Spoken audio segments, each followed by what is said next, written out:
ಬಿಜೆಪಿಯ 3 MLC ticket final. ಸುಮಲತಾರಿಗೆ high command ಭರ್ಜರಿ gift. City ರವಿಗೆ ಮತ್ತೆ ಕೊಡ್ತಾರ ಚೊಂಬು. ಇದೇ ಜೂನ್ 3ರಂದು ವಿಧಾನಸಭೆಯಿಂದ ವಿಧಾನ ಪರಿಷತ್ನ 13 ಸ್ಥಾನಗಳಿಗೆ ಚುನಾವಣೆ ನಡೆಯಲಿದೆ. ಈ ಚುನಾವಣೆಯಲ್ಲಿ ಎಂಎಲ್ಎಗಳ ಸಂಖ್ಯೆಯ ಆಧಾರದ ಮೇಲೆ ಬಿಜೆಪಿ 3 ಸೀಟುಗಳನ್ನು ಗೆಲ್ಲೋದು ಗ್ಯಾರಂಟಿ. ಹಾಗಾದ್ರೆ ಆ 3 ಟಿಕೆಟ್ ಯಾರ್ಯಾರಿಗೆ ಸಿಗುತ್ತೆ? ಹಾಸನ ಕ್ಷೇತ್ರದ ಎನ್ಡಿಎ ಟಿಕೆಟ್ ಅನ್ನ ಎಚ್ಡಿಕೆಗೆ ಬಿಟ್ಟು ಕೊಟ್ಟಿರೋ ಸುಮಲತಾ ಅವರಿಗೆ ಬಿಜೆಪಿ ಹೈಕಮಾಂಡ್ ಭರ್ಜರಿ ಗಿಫ್ಟ್ ಕೊಡುತ್ತಾ? ಮಾಜಿ ಶಾಸಕ ಸಿಟಿ ರವಿ ಅವರಿಗೆ ಮತ್ತೆ ದೊಡ್ಡ ಚೊಂಬು ಕೊಡುತ್ತಾ? ಅದನ್ನ ಡೀಟೇಲ್ ಆಗಿ ತೋರಿಸ್ತೀವಿ. ಆದ್ರೆ ಅದಕ್ಕಿಂತ ಮೊದಲು ನಮ್ಮ ಚಾನಲ್ ಅನ್ನು ಸಬ್ಸ್ಕ್ರೈಬ್ ಮಾಡ್ಕೊಳ್ಳಿ. ಹಾಗೇನೇ ಪಕ್ಕದಲ್ಲಿರೋ ಬೆಲ್ ಬಟನ್ ಅನ್ನು ಪ್ರೆಸ್ ಮಾಡಿ. ಜೂನ್ 4 ಲೋಕಸಭಾ ಚುನಾವಣಾ ಫಲಿತಾಂಶ ಹೊರಬೀಳುತ್ತೆ. ಆ ಫಲಿತಾಂಶ ದೇಶದ ದಿಕ್ಕು ದೆಸೆಯನ್ನೇ ಬದಲಾಯಿಸಿ ಬಿಡುತ್ತೆ. ಆದ್ರೆ ಅದಕ್ಕಿಂತ ಮೊದಲೇ ಅಂದ್ರೆ ಜೂನ್ 3ರಂದು ಕರ್ನಾಟಕದಲ್ಲಿ ವಿಧಾನಸಭೆಯಿಂದ ವಿಧಾನ ಪರಿಷತ್ಗೆ ಒಟ್ಟು 13 ಸ್ಥಾನಗಳಿಗೆ ಚುನಾವಣೆ ನಡೆಯಲಿದೆ. ಈ ಚುನಾವಣೆಗೆ ರಾಜ್ಯದ 3 ಪಕ್ಷಗಳಿಂದ ಅಭ್ಯರ್ಥಿಗಳು ಯಾರು ಅನ್ನೋ ಕನ್ಫ್ಯೂಷನ್ಗೆ ಇನ್ನೂ ತೆರೆಬಿದ್ದಿಲ್ಲ. ಆದ್ರೆ ಇವತ್ತು ಸಂಜೆ ವೇಳೆಗೆ ಬಿಜೆಪಿ ತನ್ನ ಪಾಲಿನ 3 ಅಭ್ಯರ್ಥಿಗಳ ಹೆಸರನ್ನ ಫೈನಲ್ ಮಾಡೋ ಸಾಧ್ಯತೆ ಇದೆ. ಇಂಟ್ರೆಸ್ಟಿಂಗ್ ವಿಷಯ ಏನಂದ್ರೆ ಈ ಹೆಸರುಗಳ ಪಟ್ಟಿಯಲ್ಲಿ ಸುಮಲತಾ ಅವರ ಹೆಸರು ಇದೆ ಎನ್ನಲಾಗ್ತಿದೆ.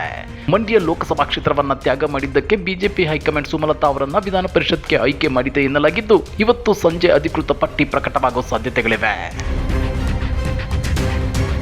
ಮಂಡ್ಯ ಸಂಸದೆ ಸುಮಲತಾ ಅಂಬರೀಶ್, ಪರಿಷತ್ ಸದಸ್ಯ ಎನ್ ರವಿಕುಮಾರ್ ಹಾಗೂ ಎಂ ನಾಗರಾಜು ಅವರಿಗೆ ಪರಿಷತ್ ಟಿಕೆಟ್ ಬಹುತೇಕ ಫಿಕ್ಸ್ ಎನ್ನಲಾಗಿದ್ದು, ಇವತ್ತು ರಾತ್ರಿ ವೇಳೆಗೆ ಅಧಿಕೃತವಾಗಿ ಹೈಕಮಾಂಡ್ ಘೋಷಿಸಲಿದೆ ಅಂತ ಹೇಳಲಾಗ್ತಿದೆ. ಸಂಪ್ರದಾಯದ ಅನುಸಾರ ರಾಜ್ಯ ಕೋರ್ ಕಮಿಟಿಯಲ್ಲಿ ಚರ್ಚಿಸಿದ ಹೆಸರುಗಳನ್ನು ಒಳಗೊಂಡ ಪಟ್ಟಿಯನ್ನು ರವಾನಿಸುವಂತೆ ಬಿಜೆಪಿ ಹೈಕಮಾಂಡ್ ಸೂಚಿಸಿತ್ತು.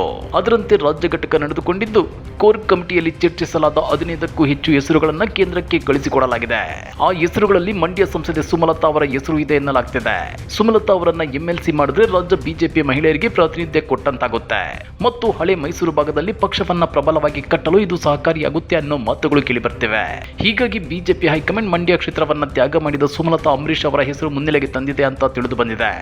ಇನ್ನು ಎನ್ ರವಿಕುಮಾರ್ ಅವರ ಪಕ್ಷ ಸಂಘಟನೆ ಹಾಗೂ ಪಕ್ಷ ನೀಡುವ ಜವಾಬ್ದಾರಿಯನ್ನ ಅಚ್ಚುಕಟ್ಟಾಗಿ ನಿರ್ವಹಿಸುತ್ತಿರೋದ್ರಿಂದ ಅವರಿಗೆ ಮತ್ತೊಮ್ಮೆ ಅವಕಾಶ ಮಾಡಿಕೊಡಲು ಹೈಕಮಾಂಡ್ ನಿರ್ಧರಿಸಿದೆ ಎನ್ನಲಾಗ್ತಿದೆ. ಆದ್ರೆ ಮಾಜಿ ಶಾಸಕ ಸಿಟಿ ರವಿಗೆ ಮಾತ್ರ ಹೈಕಮಾಂಡ್ ಮತ್ತೆ ದೊಡ್ಡ ಚುಂಬನ್ನ ಕೊಡುತ್ತೆ. ಯಾಕಂದ್ರೆ ಕಳೆದ ವಿಧಾನಸಭಾ ಚುನಾವಣೆಯಲ್ಲಿ ಸೋಲು ಕಂಡಿರುವ ಸಿಟಿ ರವಿ ಅವರನ್ನ ವಿಧಾನ ಪರಿಷತ್ಗೆ ಕಳಿಸುವ ಬಗ್ಗೆ ವ್ಯಾಪಕ ಚರ್ಚೆ ನಡೆದಿತ್ತು. ಈ ಬಗ್ಗೆ ಪರೋಕ್ಷವಾಗಿ ಇತ್ತೀಚೆಗೆ ಸ್ವತಃ ಮಾಜಿ ಸಿಎಂ ಬಿಎಸ್ ಯಡಿಯೂರಪ್ಪನವರೇ ಹೇಳಿದ್ರು. ಅಲ್ಲದೆ ಕೋರ್ ಕಮಿಟಿ ಸಭೆಯಲ್ಲೂ ಸಹ ಪಟ್ಟಿಯಲ್ಲಿ ಸಿಟಿ ರವಿ ಹಾಗೂ ಲೋಕಸಭಾ ಟಿಕೆಟ್ ವಂಚಿತ ಸದಾನಂದಗೌಡ, ನಳಿನ್ ಕುಮಾರ್ ಕಟೀಲ್ ಸೇರಿದಂತೆ ಹಲವರ ಹೆಸರುಗಳನ್ನು ಸಹ ಹೈಕಮಾಂಡ್ಗೆ ಕಳಿಸಿಕೊಡಲಾಗಿದೆ ಅಂತ ಹೇಳಿದ್ರು. ಆದ್ರೆ ಇದೀಗ ಬಂದ ಮಾಹಿತಿ ಪ್ರಕಾರ ಹೈಕಮಾಂಡ್ ಎನ್ ರವಿಕುಮಾರ್, ಸುಮಲತಾ ಅಂಬರೀಶ್ ಮತ್ತು ಎಂ ನಾಗರಾಜ್ ಅವರ ಹೆಸರನ್ನ ಫೈನಲ್ ಮಾಡಿದೆ ಅಂತ ತಿಳಿದು ಬಂದಿದೆ. ಹಾಗಾದ್ರೆ ರಾಜ್ಯ ಬಿಜೆಪಿಯಲ್ಲಿ ಸಿಟಿ ರವಿ ಸೈಲೆಂಟ್ ಆಗ್ತಿರೋದ್ರ ಬಗ್ಗೆ ನೀವೇನಂತೀರಾ? ಸಂಸದೆ ಸುಮಲತಾ ಅವರನ್ನ ಎಂಎಲ್ಸಿ ಮಾಡೋದ್ರಿಂದ ಬಿಜೆಪಿಗೆ ಲಾಭವಾಗುತ್ತಾ? ಕಮೆಂಟ್ ಮಾಡಿ, ವಿಡಿಯೋ ಲೈಕ್ ಮಾಡಿ, ಶೇರ್ ಮಾಡಿ. ಇಂಥ ಮತ್ತಷ್ಟು ರೋಚಕ ರಾಜಕೀಯ ಸುದ್ದಿಗಳನ್ನ ಮಿಸ್ ಮಾಡದೆ ನೋಡಬೇಕು ಅಂದ್ರೆ ನಮ್ಮ ಯೂಟ್ಯೂಬ್ ಚಾನಲ್ ಅನ್ನ ಸಬ್ಸ್ಕ್ರೈಬ್ ಮಾಡ್ಕೊಳ್ಳಿ.